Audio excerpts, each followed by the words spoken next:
Okay, if everybody would join us for the flag salute. I have the flag behind us. So if you would join me.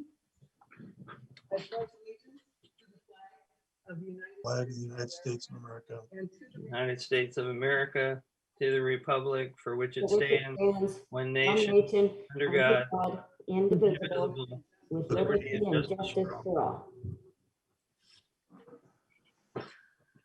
All right, thank you very much. Next, we have the approval of the agenda. Ted, do you have any comments or anything? No, I don't. I would make a motion that we approve the agenda as written. Okay, And everybody has the latest and greatest agenda since it was changed. well, I believe- have. Okay, Yes. Yeah, and Got it yours. got up on the website, but it just got up there about a half hour ago. okay. Okay. And what we did was couple- add one item at the end. That was it. That's Okay. the change to it. So we have some consent items, which is the approval of the regular meeting minutes, February 1st, and the special meeting minutes of February 12th. Do I hear a motion? I'll make a motion to approve the regular meeting minutes of February 1st and the special meeting minutes of February 12th. Okay, I'll second that. All in favor signify by saying aye. Aye. Aye, so moved. Next is action items. Action items, general fund vouchers for $13,830.05. Payroll vouchers for $16,897.55. Water fund vouchers, $3,115.34. Do I hear a motion to approve? Except on the water vouchers, comment where we list the expenditures, but it does say at the meeting of January 4th, 2000. Oh, okay. I would make a motion that we approve the vouchers except change January 4th to March 1st. I did see the water vouchers late, so yep, got it. Okay, do I hear a motion to approve with corrections? I'll make the motion to approve with the date correction. Yes. I'll second it. All in favor signify by saying aye. Aye. Aye, so moved. Commissioner reports. Ted? Yes, I attended the regular meeting and the special meeting with Ecology, and I found that was very informative. And then I attended the first PRTO meeting, and thank you. I found that was very informative also. Yeah, excellent. Anything else, Ted? No, we're still working on the salmon recovery group, and that's been expanding. And if there's anybody in the Allyn area, most of them are from the Stretch Island, Greatview area. But if anybody's interested, please let me know. We're going to try to get a meeting together and set some parameters up and some ideas up very quickly. So if they can just email me at my port email address, I'll include them in the meeting. When is that meeting? Tentatively, it's looking at this Thursday, the 4th. I just got some new emails, but it's looking at Thursday, the 4th at 6 o'clock, and it'll be a Zoom meeting. Okay, And hopefully after this meeting, I'll send it all out. excellent. Okay, I did February 1st, our regular meeting. February 12th, our special meeting. We met with Tyson Carlson of Aspect Consulting and Mike Gallagher and Marie Peter from Department of Ecology. And this is non-port, but it is community related, and that is February 22nd. We had a North Mason Community Voice meeting, and we had a few attend via Zoom, but it was also our first in person. And we had a few in-person people. Our commissioner showed up and gave us a little information, and some of it that directly affects the Belfair area, which is my district, is case in point, the sewer loan, the $8 million loan to help run sewers up north. And so I passed it on to the broker at Reed Real Estate, Kim Wilson, and she made a Zoom meeting with Commissioner Netherland. And there were about 25 people that attended that Zoom meeting. It was really informative and very helpful.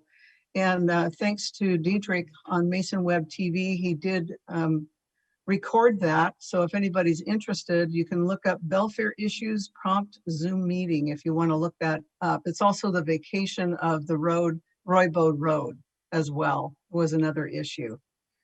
And also the report was mentioned in the Shelton Journal that we're going to be 100 years old this year. Yay, TR. Yeah. So that's it for that. Okay, next item, security officers report. I'll read that. Nothing suspicious to report in the month of February. 2/18/2050 hours, notice to vacate posted on the Pirate Queen for lack of mortgage payment. 2/19, owner of the Pirate Queen arrived at the Port of Allyn offices during business hours and arranged payment. That's his report. Okay, next is the executive director's report. Okay, this is fairly lengthy, but there's some things that have been repeated, so I might just skip over some of those just in the interest of time, but I'll give you the subject beforehand. Financial issues, we continue to hold the line on unnecessary expenses until we know how our established revenue streams are going to perform, considering the continuing COVID restrictions. However, just in case, we're accepting bookings for weddings and events at the gazebo, and business for this is actually picking up. We've already booked a number of wedding reservations between May and September. We do have some costs we'll need to address in the near future, but they can wait until we receive our property tax payments. With that in mind, from a general fund cash flow perspective, it's my recommendation that while we go ahead and update our comprehensive scheme, that we embark on no new projects this year, instead completing the ones we currently have in process. The problem being that we have to pay the cost of the work up front, and while we get reimbursed fairly quickly with revenues as tight as they are and uncertainty about our cash flow due to COVID, we have little or no cushion for unplanned expenses, and we've already collected all of our previous reimbursements, project reimbursements. In relation to our specific ongoing projects, while the staging area is nearly complete, we're going to have to tap into our line of credit to finish the project before the opening of boating season on May 1st. We can pay 75% of that back when we receive our reimbursements from RCO, and the balance when we receive our property tax payment, which will be at the end of April. The Oyster House is moving forward, but will soak up a lot of our cash. Engineering will be complete shortly and needs to be paid for, and then we can go out to bid. We do have ongoing expenses related to the new well, but these are coming out of the water fund, not our general fund. Finally, as of this date, we have 7 public records requests and numerous emails from one specific individual. One of them asked for records going back to 1960. These have cost us a significant amount of money in staff time as well as legal fees. We've charged the ones dealing with the water system to the water fund and the remainder to the general fund. However, I believe in the spirit of transparency, we should post our public records request log on our website. It shows who made a request, what they asked for, and how much these requests cost the taxpayers of our district, and staff time and legal fees.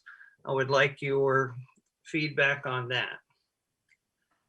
Water system issues. The 2 main issues right now are working on the new well and the Allyn Carey water system test proposal.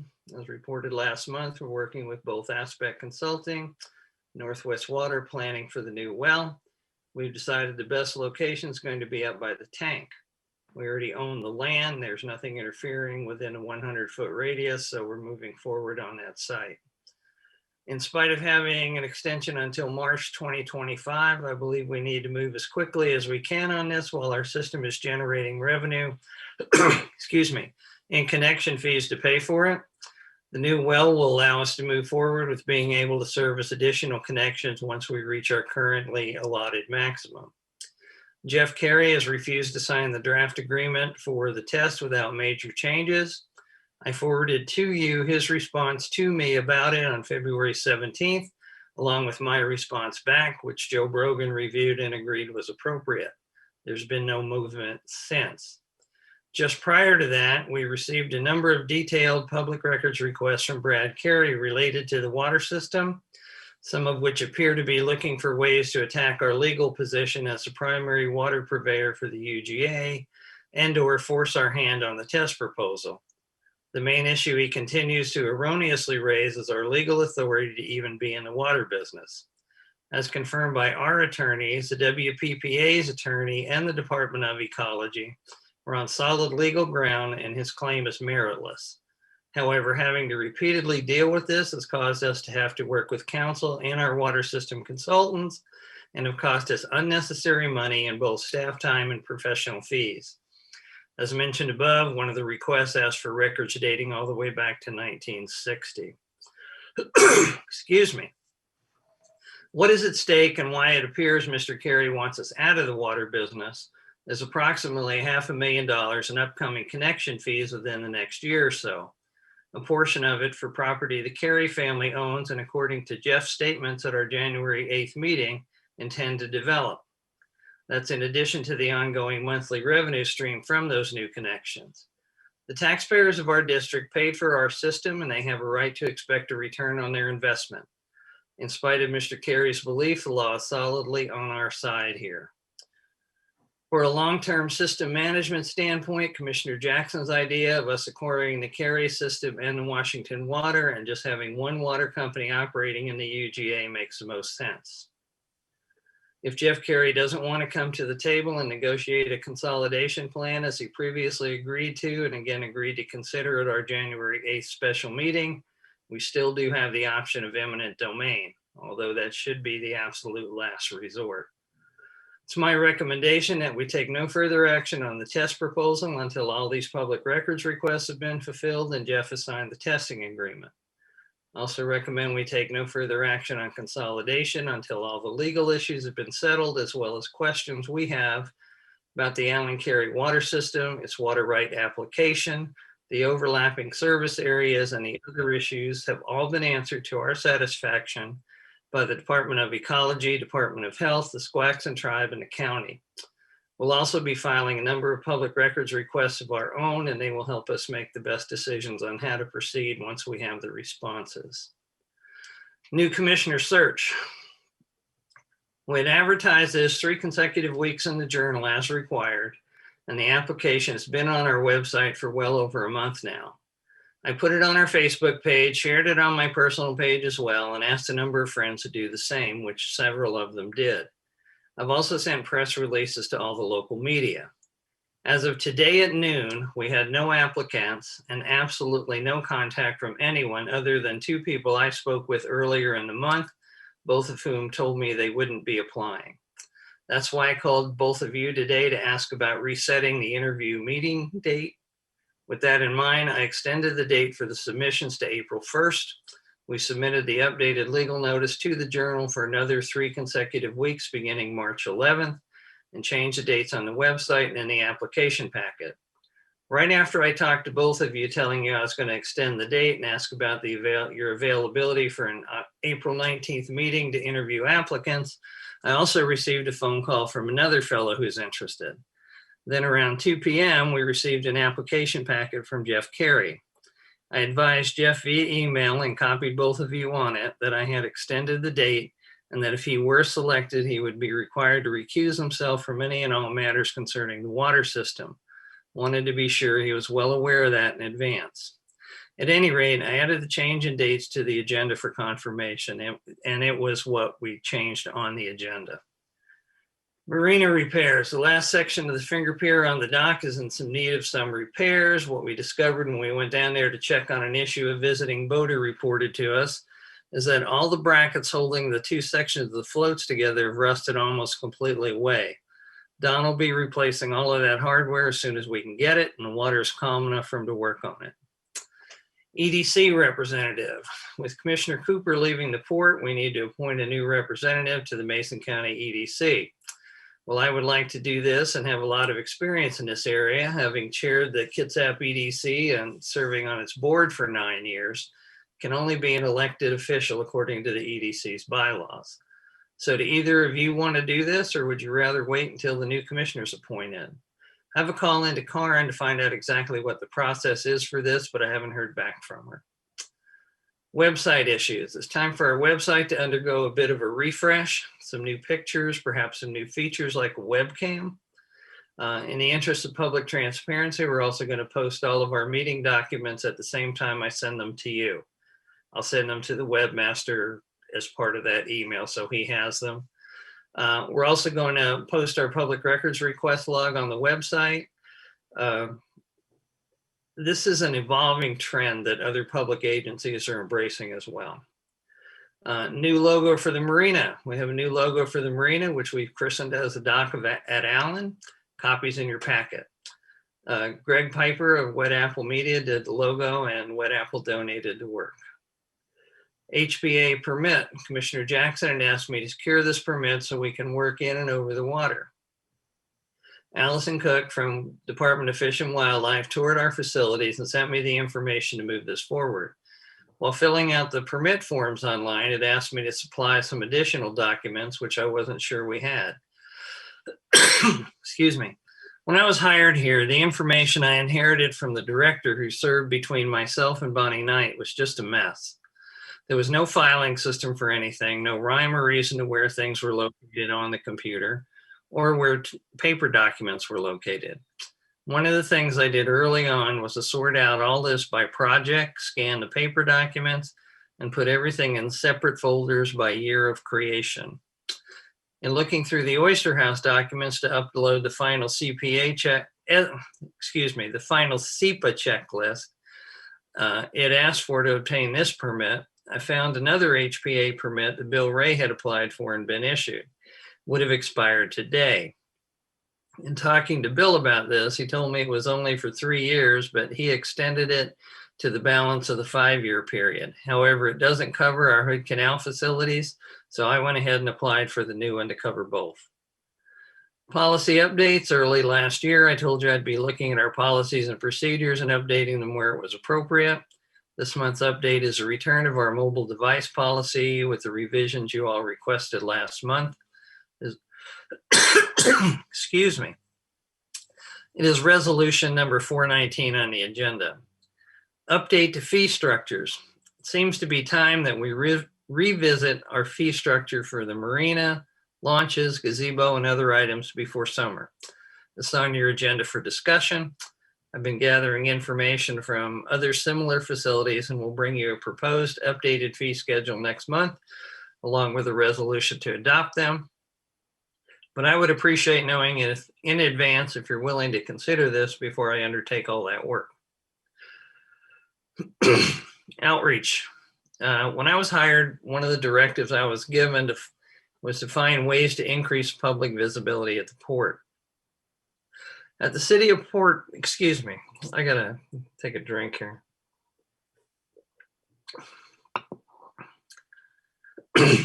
At the city of Port Orchard, I used to do a monthly video newsletter, which was posted on the city's website. I was wondering how you all would feel about doing something similar to what we were doing there here at the port. We can post it on our website and Facebook page as another way to reach out.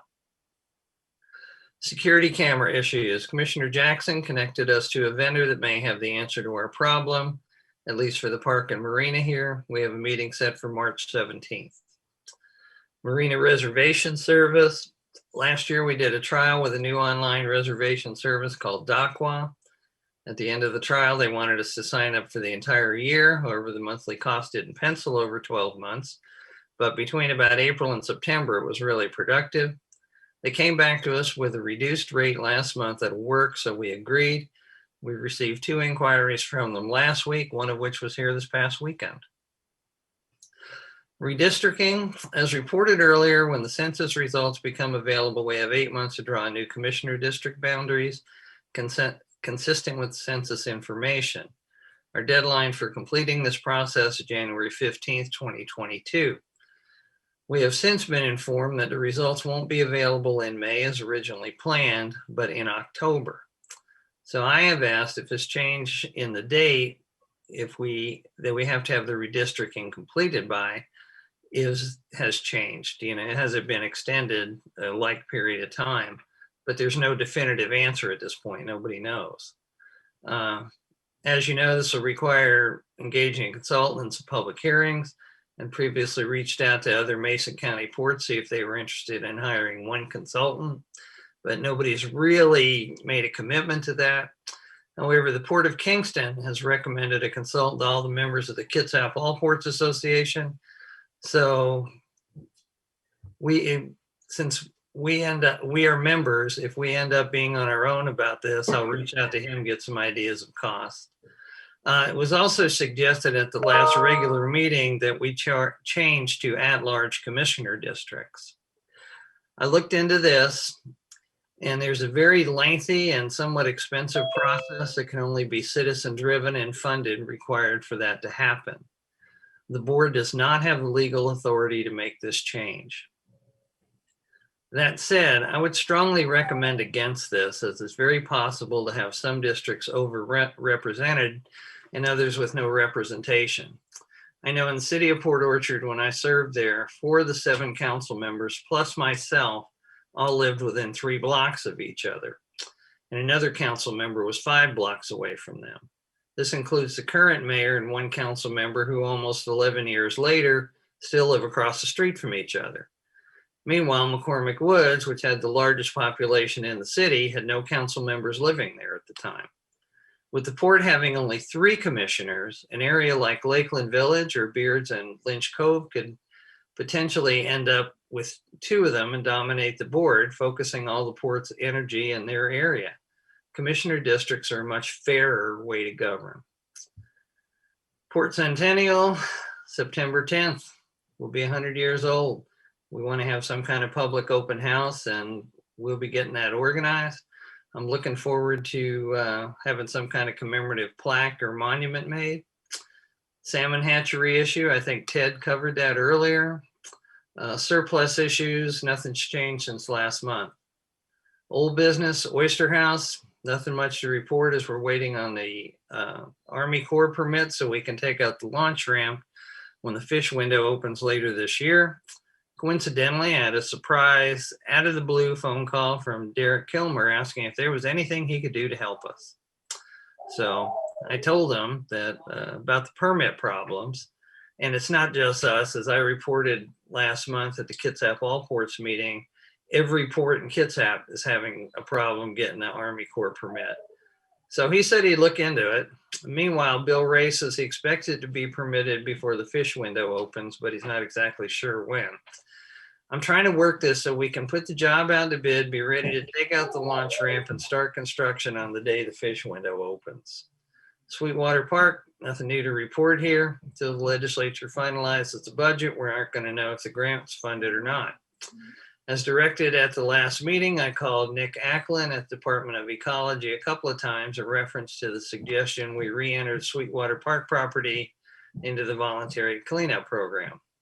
He called me late Friday afternoon and outlined what we would need to do.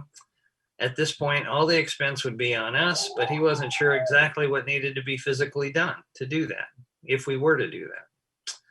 Staging area development, we're almost finished. We had a contractor give us the bid on paving, which will be cheaper in the long run since we don't have to re-rock it every year. We have conduits for the security camera already in place and conduit for water. We're going to put down another layer of rock, which we need to have rolled out first. After that, all we need is signage, and we'll be ready to go. I'd like to have a ribbon cutting sometime late March, early April. Transient March project, nothing new to report there. All ports meeting, as stated above in the redistricting item, Port of Kingston has a consultant they'll be using and recommended to all the other ports. I'll reach out to him once we know for sure what we need to do and when. And criminalization of the marina rules, we're still waiting on the cameras. So that's my report. Okay, before we move on, a couple things. You wanted some input in regard to the update of the fee structures. Do you want to talk about that at all? Well, yeah, I think it's time that we take a look at how much we charge for launch fees and moorage. We charge, like moorage, we charge in the summertime $1 per foot per day. Just about every other marina is at about $1.25. Some are more than that. So I think we should look at raising that. And then the off-season rate also, I think we should take a look at. You know, we're currently charging $225 a month plus $25 for electricity if they use it. I think that's way, way cheap. I think, you know, we should raise that some. I don't think we need to do anything with water rates, as we have a, you know, a schedule for that goes on to water systems in the black. So I think we're okay there. I think we need to look at the gazebo a little bit. As far as wedding venues go, we're probably the cheapest one around. What are we currently charging? Leanne? $750. I can never remember if it's $750 or $795. It is $750. Yeah. Yeah. Okay. All right. Well, you'll get some information for us. Ted, do you have any questions in regard to No, this? I don't. It seems like we just did the gazebo restructured, or am I wrong? Within the last year? We did that, what, about 4 years ago? 4 years? I thought it was 2, but if. It might be. I don't really remember, but it's been a while. Yeah. That remembers, then yeah, it's got to be when he started. Okay. Any other questions in regard to fee? No, but I would like to look at our mortgage fees, launch fees. Okay. I think, yeah, I'd like to look at them. I think our launch fees are pretty fair, but mortgage fees, I think we could look at those. Okay. Next question you asked about, Larry, about the outreach idea. You know, I think it'd be a good idea and have the commissioners, you know, Ted, and have at least so the public can see who their commissioners are too. So I think it's a good idea. As you know, I have a teleprompter program that works with our iPad or my iPad. And the way that we did it, we would set the camera up, set the iPad right below it with the teleprompter. So you can talk at your own speed and it looks like you're looking right into the camera. So it's pretty slick and it comes off pretty professionally. So I think having you guys do that would be wonderful. well, and you too. I mean, you know, maybe feature everybody so they know who their port is. That's really important. At least that's my thoughts. Ted, do you have any thoughts? No, I agree. It'd be nice to have something come out between our regular meetings and the end of the month, just kind of giving our community what we're doing and updates. So no, I think it's a great idea. Oh, that's great.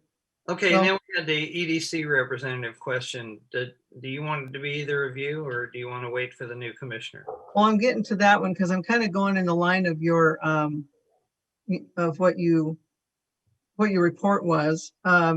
Oh, I know. I had a question about the Marina Reservation Service. Yeah, What was their reduced rate? $800 for the whole year. Oh, well, that would return pretty quickly. Yeah, and that's for both marinas. Okay. We Yeah, made, we made $100 this weekend just because. Yeah. Yeah.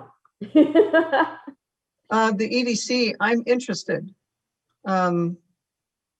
Just so you know, we can talk about that one now. Or- Yeah, I think that'd be fine.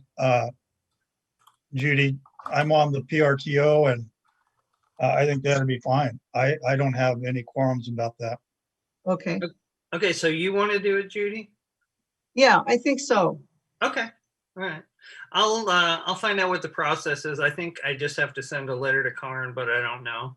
We'll I'll probably, find out and take care of it. I know with the EDC, they are required to have it in the minutes that there's a designated appointee. So, but you can find out, we can wait. Okay. Okay. Next question was the DOE, Sweetwater Park. What was the charges for that? How much would that cost? And you know, part of the grant that we're trying to do is to encapsulate and clean up anyway. So is that something that would even be beneficial at all? Well, the way that I understand it is that there's arsenic under what's going to be paved over where the parking lot is. But Sure. then the arsenic is naturally occurring throughout Belfair, you know, and, Yes.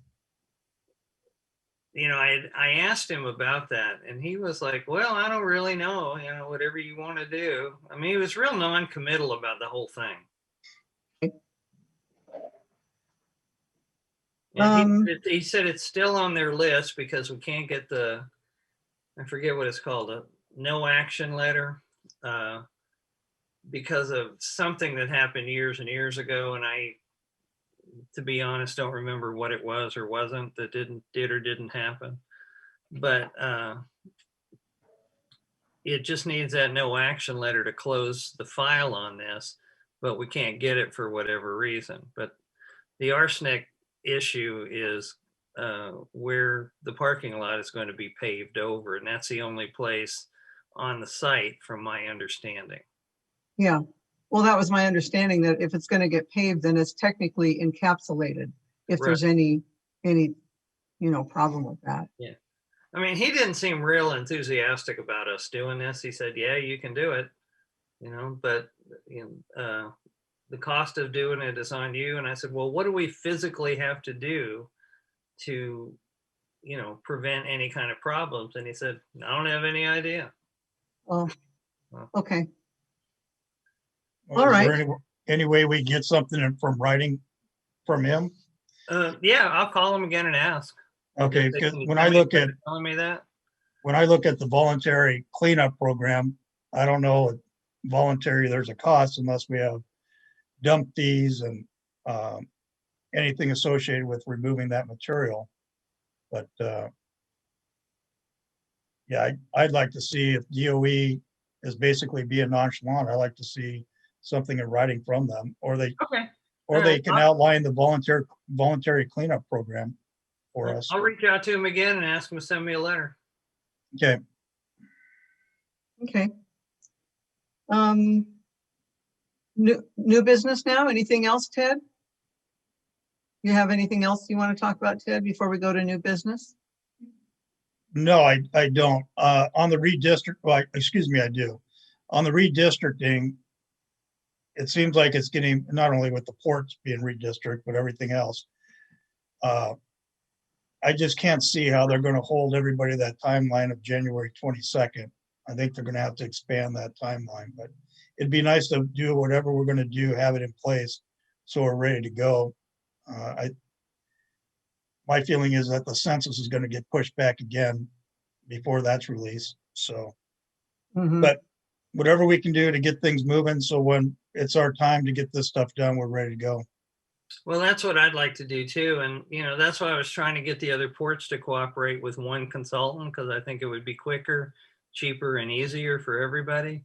But Duwato said that they don't think they're going to have any change in their district, and they didn't want to spend the money if they didn't need to. Greatview said they would talk about it, and Shelton said they would talk about it, and Hoodsport never did respond. So. Okay. New business items, and the first thing is that we're the public comment period. We're going to go to 3 minutes per person,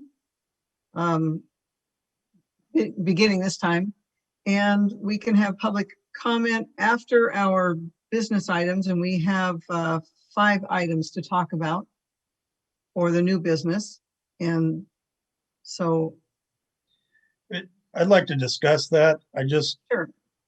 I know, and Larry, you're right there with city council meetings. I mean, one, we have a clock, the mayor would have a clock, the public would understand the clock. I mean, limiting people to 3 minutes, it doesn't give people enough time to look over the agenda and make any comments prior to our meeting starting, whether it's a good of order or anything we have on the agenda. So if we want to revisit that, I don't see a problem with allowing 2 public comments, one at the beginning of the agenda, and then at the end of the agenda to address any other business that we might have talked about in between. Sure. We've done that in the past, but it usually fell by the wayside after a while because there wasn't that kind of demand. But if we need to do that now, that's fine. But then we get to the point where if we don't have a running clock, where the public knows exactly how much time is left and we don't know how much time is left, I can see how that would fall by the wayside. So, and I definitely don't want to cut somebody off and they come back and say, you only gave me 2 minutes and 30, but you gave this person 4 minutes. So maybe we Ted, can work.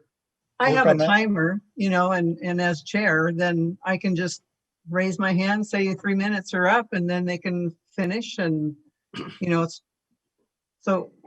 I think it's more of a guideline because we've had sometimes, people going many, many, many, many minutes. But anyway. Yeah, and I think it's only fair that everybody gets an opportunity to speak. Absolutely. You bet. That's what we're all about. Okay.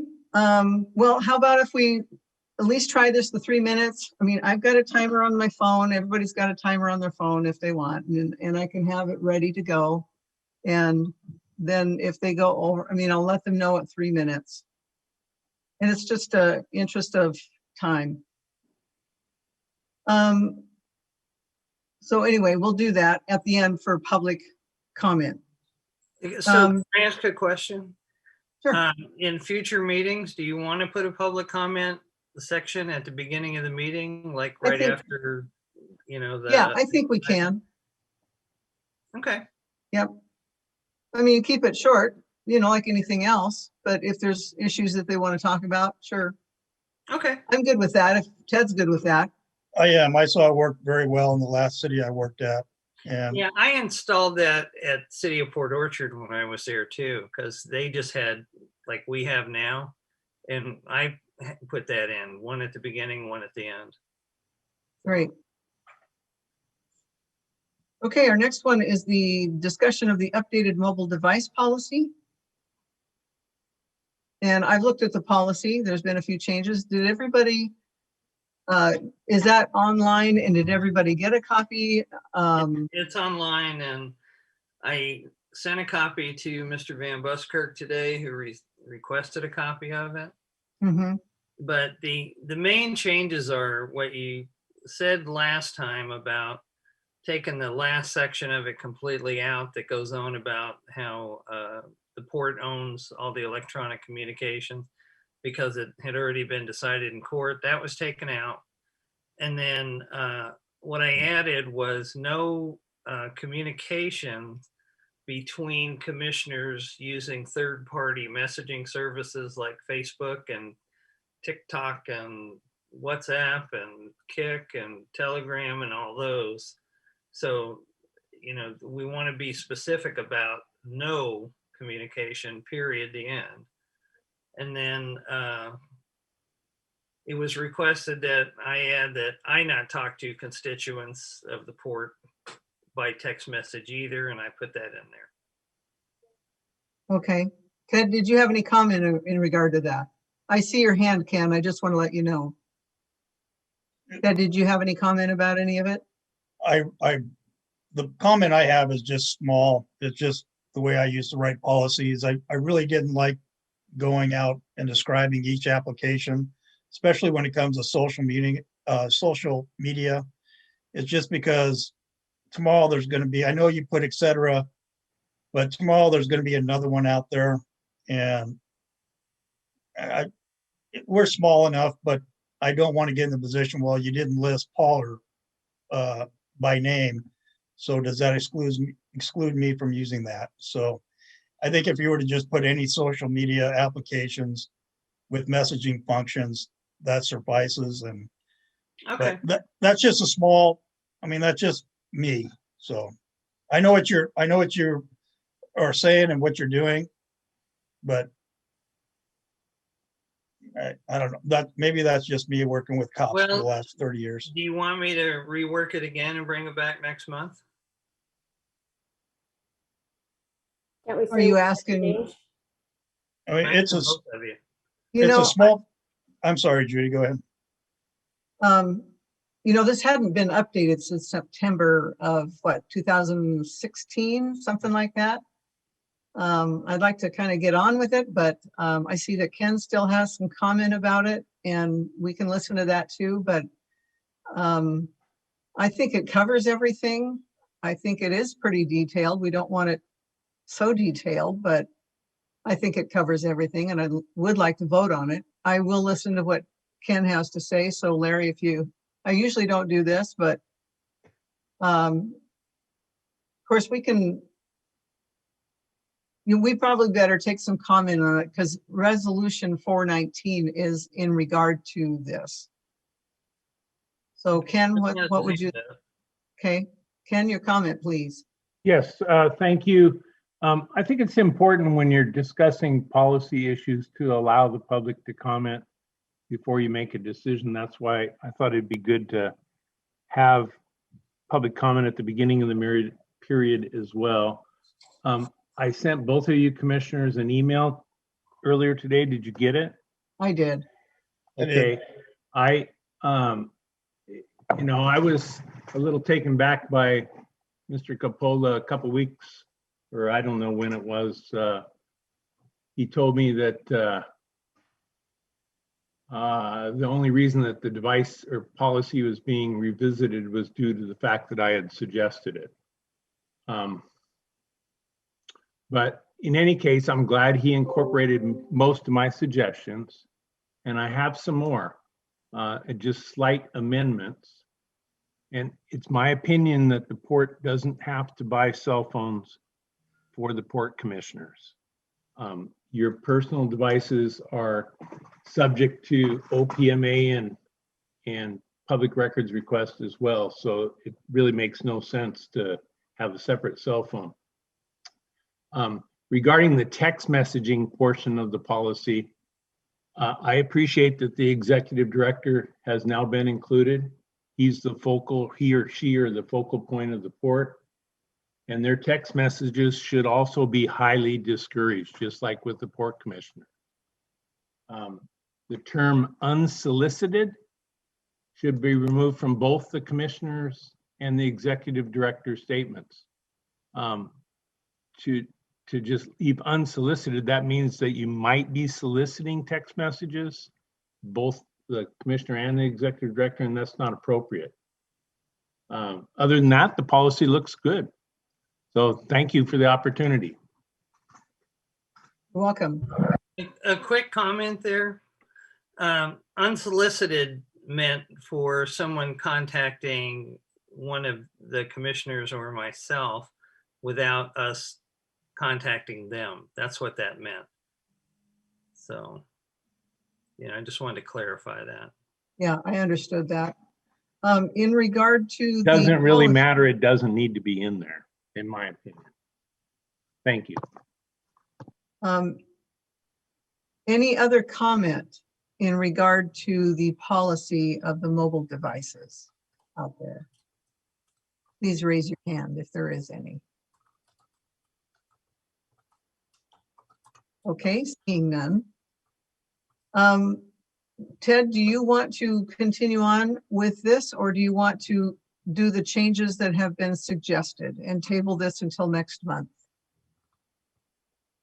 Can you approve it like you do on the minutes when there's a change? Can you approve it with the change?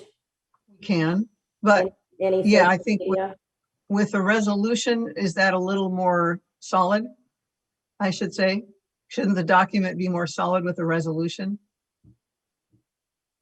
We're just taking titles out of like Facebook and stuff and changing it to any social media with texting capabilities, right? Okay. Yeah. Yeah.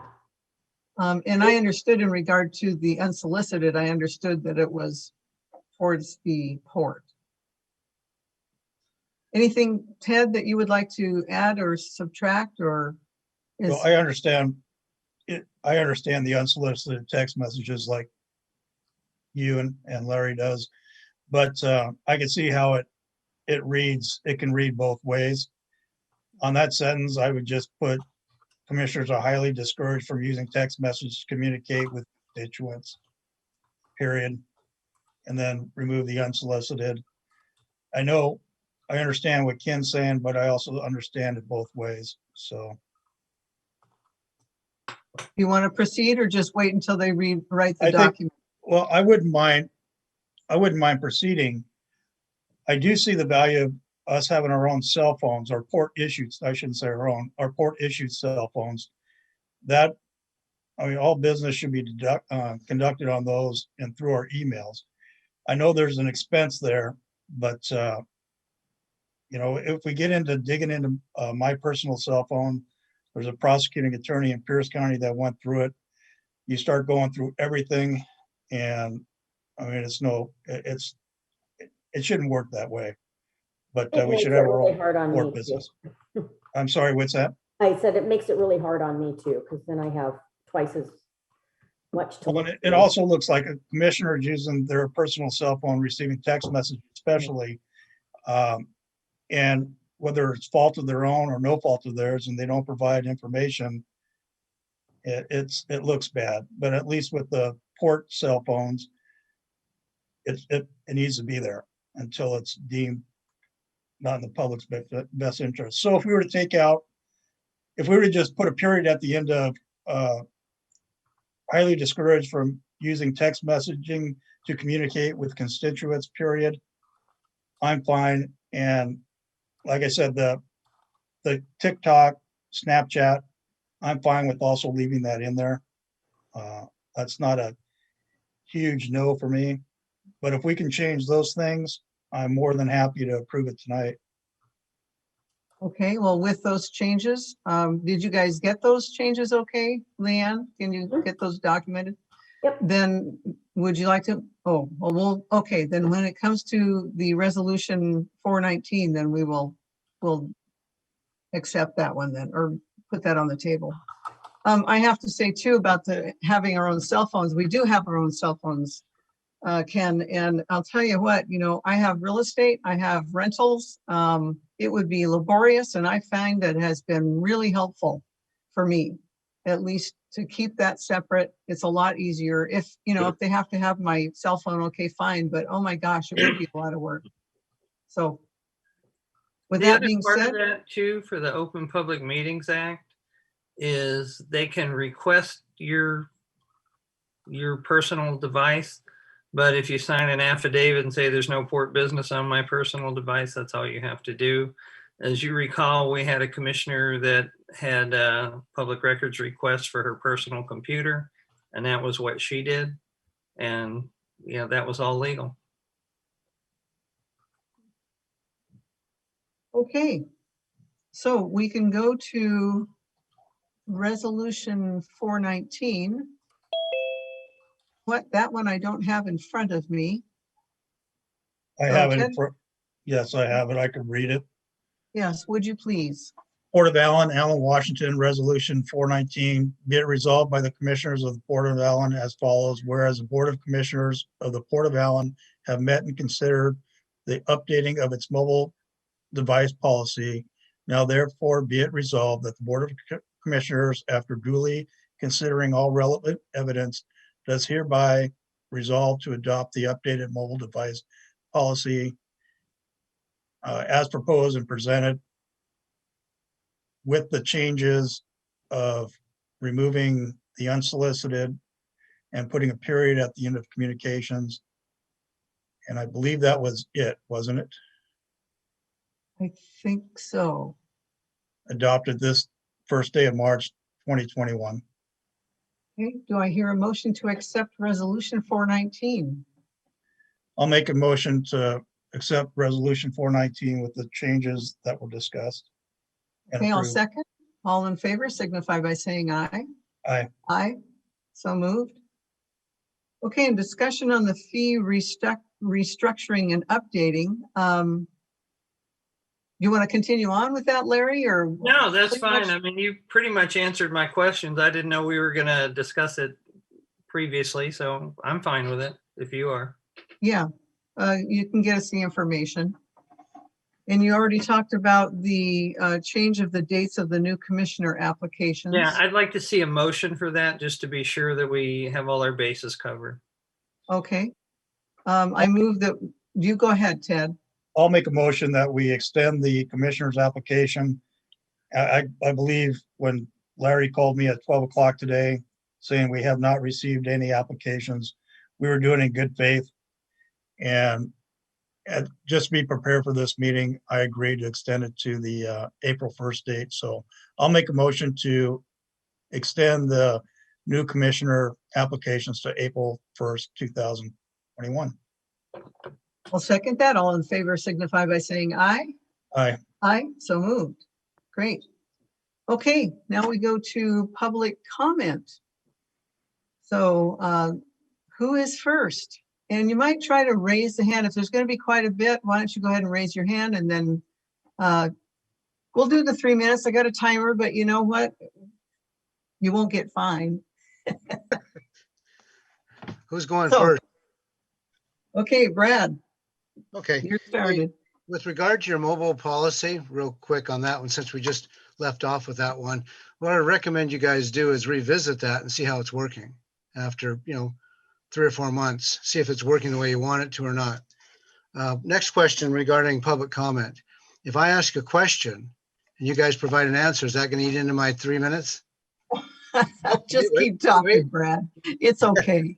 Okay, so it's been my observation, I've spent a lot of time in port districts. It's my observation that this port's kind of being not run the right way. And let me explain. I believe that we, the people, the taxpayers, are in charge, and it's our job to be informed, and it's our job to instruct the commission through public comment, writing, whatever, lobbying them to what we'd like to see done.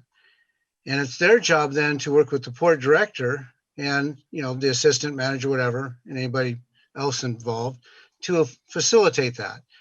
What I'm visualizing is based on how I've watched Larry operate and how I've watched this commission operate and how I've got the feeling that it's not interested in really finding out what the public wants to, communicate to it. And also when the public inquires about information so it can become knowledgeable on what's going on, I don't see the Port of Allyn truly operating the way I think it should operate. Now, if I'm wrong, and if then let me know. But I believe that Larry thinks, I see Larry in charge, which should not be. I see the commission kind of working for Larry and accepting what Larry does and not really challenging much, especially when I audited his self-evaluations and looked at it. And I talked to you, Judy, about it, and you didn't have knowledge on vacation time that had been accrued or what have you. And then I see the public, when they get involved, like, oh my God, the public's involved, we can't have that. So my suggestion is it starts at the public, goes to the commission, goes to the director, goes to the manager. And that should be the hierarchy, okay? So, okay, let's revisit RCW 5308040 in section 4. I think you guys are all aware of that. I've been putting it in all my records requests. And by the way, I've been CCing lots of people on my records request. And I read Larry Capola's report, the director's report, and he said that there was threatening information in there. And so I'll take the answer off of my public comment period, let him respond on his own. I'd like to know what those threats are. And if the commission is reading these records requests, they can see that we're trying to answer questions that we have that we can't seem to get answers to, or we're getting answers to questions, but we don't believe those answers. For instance, tonight, Larry said that the port being in the water business is perfectly legit. It's all been verified by the council and what have you. That's summarizing, but that's basically what he was saying. Well, I've asked questions at one more minute. Actually, your 3 minutes are up, but go ahead. Well, okay. I would like to be able to see that because my concern is the taxpayers to make sure that the port's in compliance with these RCWs. And, I haven't been involved in the Port of Allyn for 20 years. And so I finally start to get involved here and last 3 months, and I start to recognize that my involvement is being met with resistance. That's not acceptable. I've also think it's being met with partiality on the part of, a commissioner, in the case of yourself. I left you a message today. I don't know if you got it or not, but Larry, Leanne, I've sent them emails. They've asked me to reduce my questions into writing. So I've done that. It's been 10 days now. I haven't received one response back. I can't come to this meeting informed because my questions aren't answered, and that's not good. So that's just the opposite of transparency. Sorry, I exceeded my 3 minutes. Thank you. Okay. Duly noted. Hey, Brad, I did message you last on the 23rd. Yeah, I know. That's a long time ago, and there's no questions being answered. I can only spend up to 10% of my time. Well, I'm not asking for Spend you. more, and I actually invited you to the office to go over records. I would love you to just come in because then we'll be able to talk like you would like to talk. And then I'll have a better understanding of what you want. If I'm going down the wrong trail and sending you stuff that's not what you meant, you know, come by the office. Just come by. Well, first of all, I appreciate the invitation to the office, but what I'm really trying to do is I'm trying to get information. And if I can get a question asked and answered, I'm comfortable with the answer, then there's no need to make a records request. Does everybody understand that? Well, sometimes I feel like when I answer, no matter what I answer, it's not going to satisfy you. Well, don't worry about that. That's very, very frustrating for me.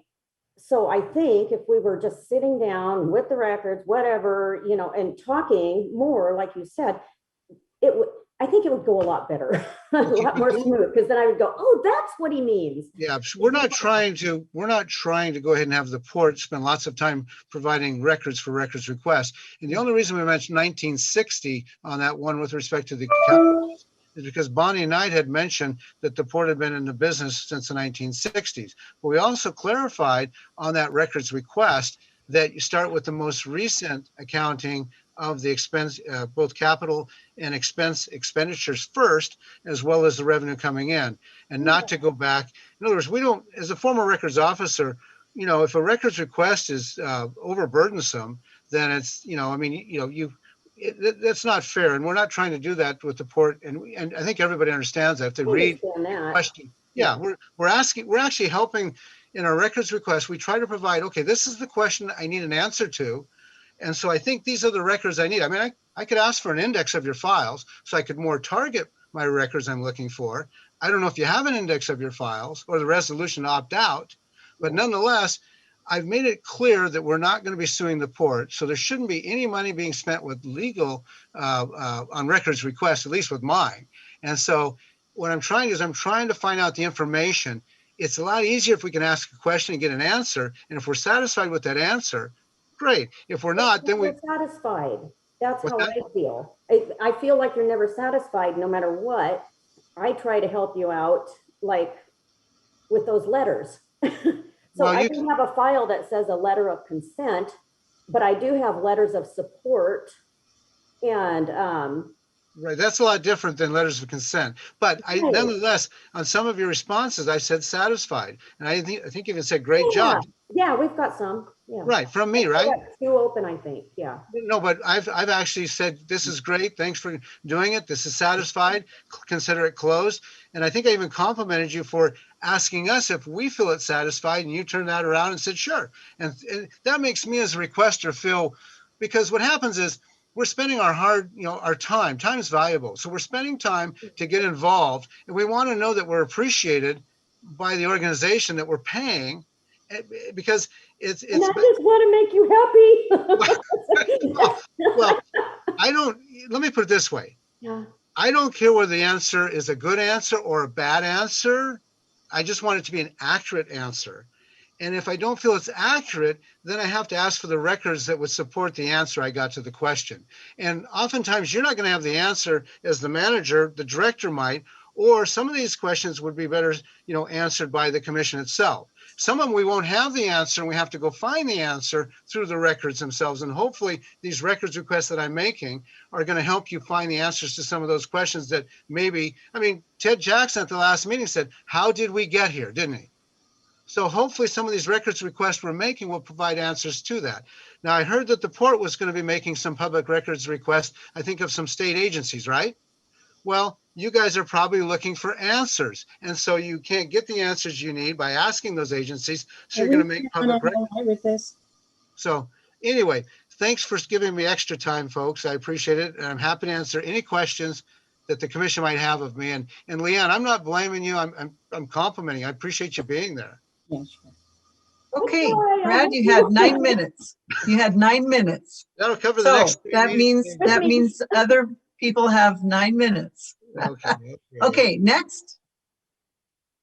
Who's next? Bonnie, did you raise your hand? Yeah, I did. Okay, thank you, Bonnie. On there. Okay. There's a couple things that I'd like to comment on. One is regarding the index. The port did opt out of that. Lack of manpower, and they approved it. So you've opted out of that. The other is the roles and responsibilities of the port staff and commissioners. Over the years, the port commissioners have appropriately, and in their opinion, the right thing to do, delegated certain authorities to their port director. And that's all documented. It's all done through official action. They've delegated certain things to Larry. Port commissioners have to rely on their staff. They're not active commissioners as far as doing all of the work themselves. So when Larry brings stuff to them, it's because he has researched what they wanted him to, and he's advising them. Now, if they don't agree with him, they say so. And the other thing is, we live in a representative form of government. And yes, the public's in charge. They vote in representatives, which the port commissioners are. And they are given that responsibility to run the port the best way they see fit. They do get public comment. And if you get to the point of having the public run everything, you might as well have a public committee to come in and just run everything, tell them what to do. And that's not the way the law is. That's not the way the port has been set up. So just a comment on what the roles and responsibilities are. And you can find those in all of their past motions. And I mean, it's all there. They delegate everything. They can't delegate responsibility. They can only delegate functions. As far as relying on public records, there was a huge amount of public record back there. A lot of it may not specifically answer a specific question, but the answer is there. It may not say, I want this in 4 places, and you may only have it 3 places, but it's there. And I know Leanne's been the public records officer for a long, long time. And I know she works really, really hard at trying to find those answers. And some stuff, it just takes a whole lot longer, and some stuff just wasn't documented 40 years ago like it should be, or even 30 years ago. So that's just and as far as public comment, you know, there's a lot of public out there that seem pretty satisfied with what the port's doing. I don't think they're that ill-informed. We used to have a lot of public comment, never came in, but they would let us know that they thought we were doing a good job. And I would be very surprised if the current port commission and staff have not heard that from a lot of people. I'm done. Oh, on the Sergeant building, we do have the materials. We're talking with the contractor putting on the siding, and we're also talking with the contractor about getting all the windows and doors put back in. So then it's all inside. And I keep asking for grants. But we're on our way. I think we'll finish by the end of this year. Bonnie, quick question. I know the windows were being refinished. Have they been refinished? A lot of them have, because one of the people on our committee, he does some of that kind of work. So he took the windows that were intact, the ones that had not already been sanded down, everything. He took the ones that were intact home, and he's worked on those. They're ready to paint. There were other windows that literally were disintegrating, and they need to be basically rebuilt by a master carpenter, because it needs to be routed and it needs to match what's there. And we found out that not all the windows are the same size. I think we talked about this before. So it's kind of tricky, and we have to have somebody who really is a master craftsman and woodworker to finish those last windows. And one other question, I would feel horrible if I didn't ask you. A well-known lady in our community asked if we have any historical documents regarding the brush shed that used to sit on the Port of Allyn property. And when she mentioned that, it was news to me. I didn't know we had a brush shed there years ago. But if you're aware of anything, she asked that I ask you, and that if we do have any or anything with regards to that brush shed, it'd be included in the Port of Allyn's history. Well, I can sure look at, we've got pictures of the old brush shed from several different angles. In fact, we've got a picture from the waterfront towards the port before the store that was there before the port building, before that was torn out. So we've got some pretty good documentation picture-wise. As far as the other, I can research Kirk brush shed. We haven't had any real call for that yet, but I can certainly look into it. Okay, I guess her mother used to work there and she just wanted to know, so. Have her contact me directly and maybe I can talk to her. You bet, you bet. Okay. Thank you. You bet. Another question for Bonnie, in regard to the gentleman that we met who is the cabinet maker. Has he made any more contact with you? No. I need to catch up with him. All right. You can, or whatever. Yeah, we'll do that again. Very, Barry Betzinger did put me in touch with a very reputable contractor that's working on some stuff of his. And I think we've got somebody lined up. He was quite willing to do he could basically do the rest of the restoration. So, but right now we're just looking at getting the siding back up, and then we'll talk beyond that when we make sure how much money we've got. But right now we've got roughly somewhere close to $60,000. So we're in pretty good shape money-wise right now. I mean, it's not going to cover everything, but it'll at least do the next steps and do a lot of the inside work, finishing that up. So I'm okay with that. I see Ken's hand raised. Anything else, Bonnie, first, before we go? No, I think that's it. Ken? Hello? Yes. Hello? Ken? Yeah, can you hear me? Yes, we can. Thank you. Just a couple quick things. The old business item, Sweetwater Park and the Department of Ecology. It's my understanding that there might be some underground storage tanks left on that site that were never fully discovered or removed. And that tentative acquisition property next door is not part of the Department of Ecology voluntary cleanup program. That's a separate piece of property. I read some text messages between Mr. Coppola and the owner of that acquisition property last year regarding the grant. And I'm pretty disappointed about that. I recently read an opinion letter in the paper about from the owner of that property about gifting of public dollars. And I think the port should reconsider this acquisition property. And I think you should downsize the project, and it might be a better way to obtain funding. And I'm sure that Schindelheim property is 5 acres. That's a pretty large piece of property. So that's my 2 bits on that. Mr. Coppola gave his opinion about redistricting as a much fairer way to govern. Well, that's his opinion. We have a couple governing bodies in North Mason that are at large. One is the hospital district, and the other is the cemetery district, and they're functioning well. So I would really like a little bit more exploration into that, how much it would cost. He said that that has to be citizen driven, but I notice it's a matter of policy with the Port of Allyn. So I guess maybe he could send me some information on how to go about doing that, because I think it might be a better way to get more people involved. Thank you. I did some phone calls, Ken, in regard to that too. And there are a couple, I think there's 2 ports that are at large. Port of Shelton and Hoodsport. Hoodsport, as you know, is pretty small. The rest of all their district is the Olympic Mountains. I personally feel that the districts are a good choice for this area because of the unique area, neighborhoods. I guess it's not just Larry's opinion, because we did talk about it. I thought he said the Port of Shelton was going through redistricting as well, but you're saying it's at large? Oh, I'm sorry. Well, I'm sorry about redistricting. Yes, they are at large.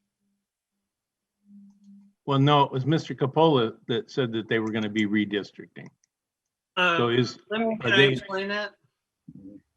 When I called the director, she told me, she thought it was a good idea that they were going to have to do this anyway. And whether they're at large or not, I did not know at the time, but I'm only going on what she told me. She said, yeah, I think this is a good idea. Let me bring it up to the commissioners. And that's her opinion as well. So, okay, that's all I needed. Thank you. That's where that came from. Thank you, Ken. Anything else, Ken? No? Okay. Anybody else would like to speak? Jeff is waving his hand. Oh, I didn't see that. Jeff, please do.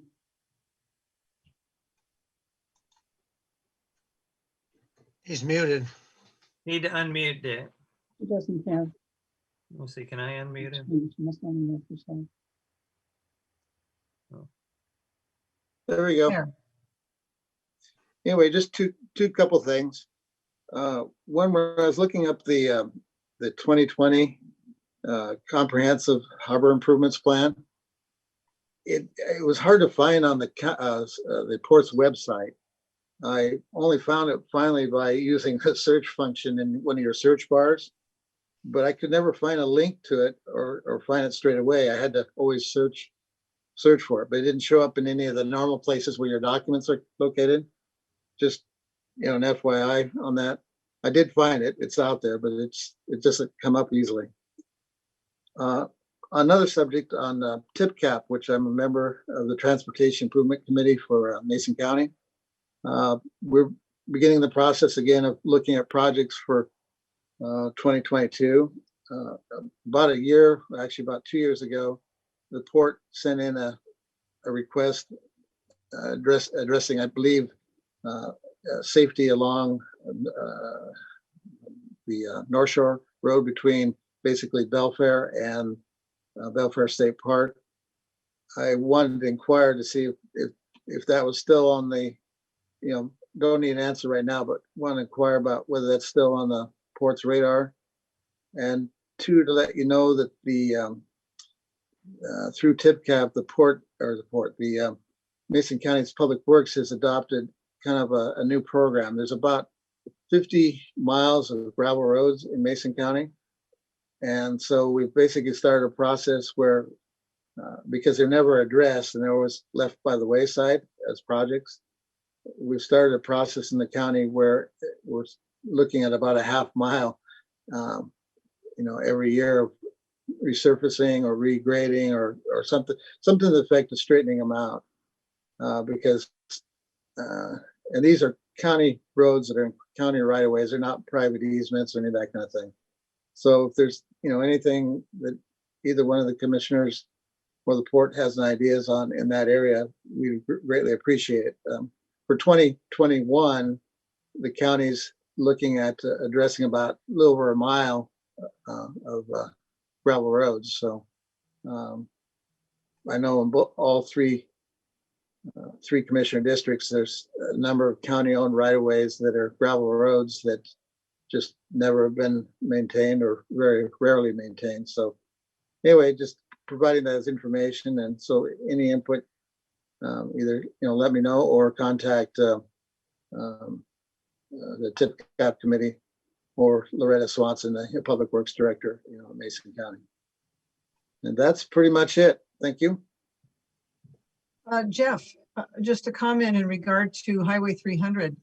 I'd been on the Peninsula Regional Transportation Organization. Now Ted is the representative there, but that was one of the projects that they were going to do, is to make that a little more safe, is Highway 300. So, and the cool thing about PRTPO is that we can, as a port, we haven't done it yet, but we can apply for planning grants through PRTPO.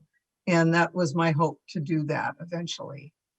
So Okay, just, appreciate knowing that, and also, areas where county roads tie into it, like at Sand Hill or other places. The county is seriously, the Public Works is seriously looking at those interfaces, even though you have the state right away, but there's, the county portion. And again, safety improvements in those types of areas, we would be interested. Any additional input on that. So thank you. you. Can I add something here?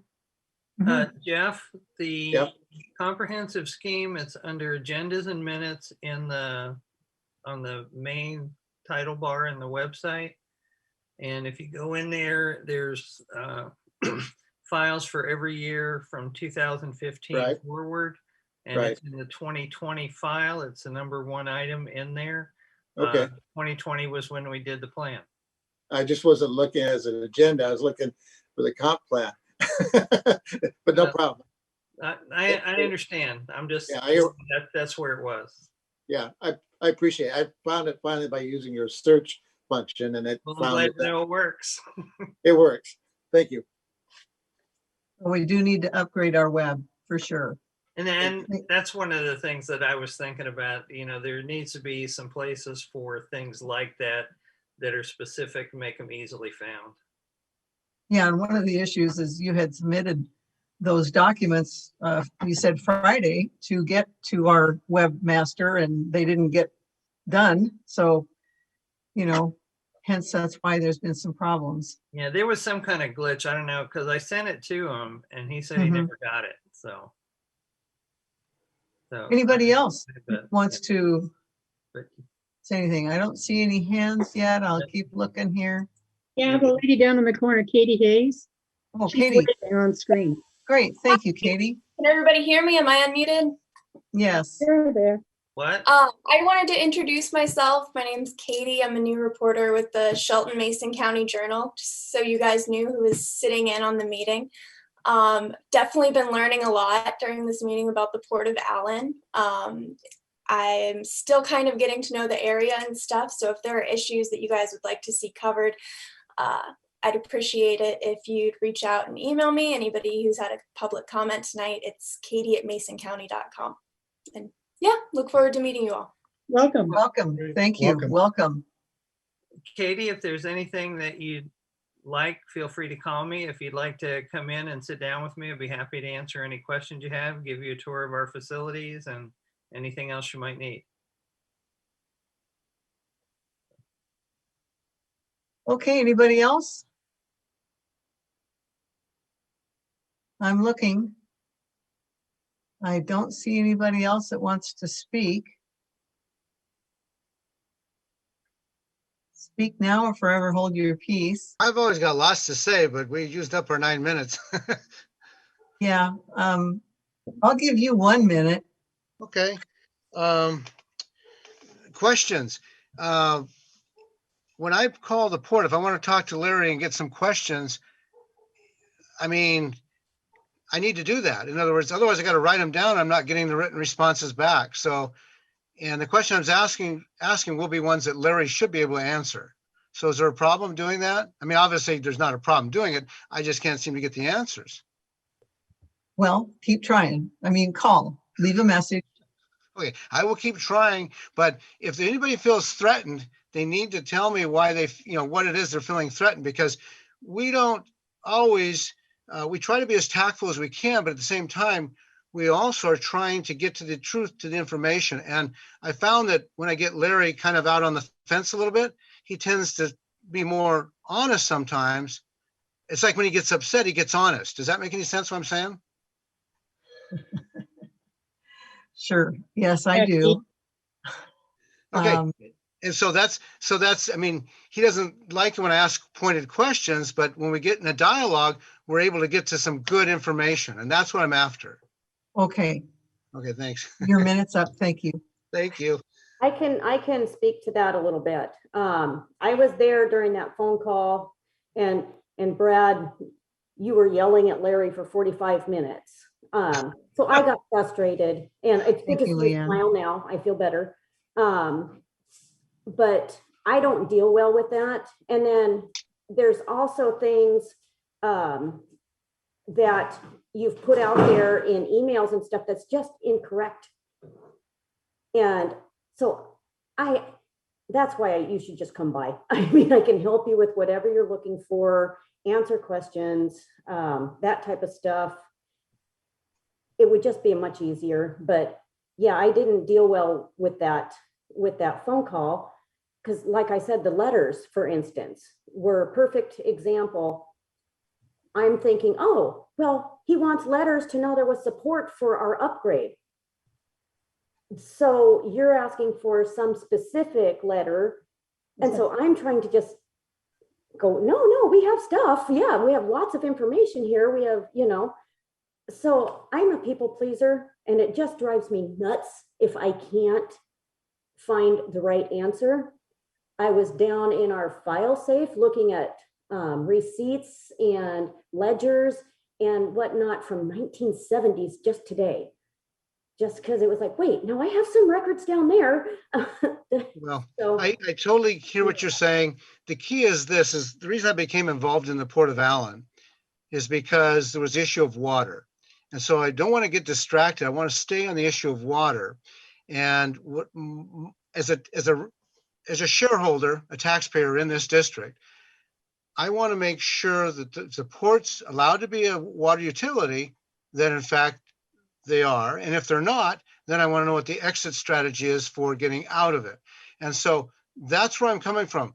And as soon as we resolve that, then I plan to go about my business like I have for the last 60 years, and because, I mean, the Port of Allyn from where I live is quite a ways away. We already had a port of Tahuya, and we spent 6-7 years and a ton of Hey, time and Brad, money. stay on topic. I mean, Well, what I'm saying okay. is I've had my fill of ports, and aside from this water issue, that's where I'm going, and I don't want to be taken away from it. I want to stay focused on that.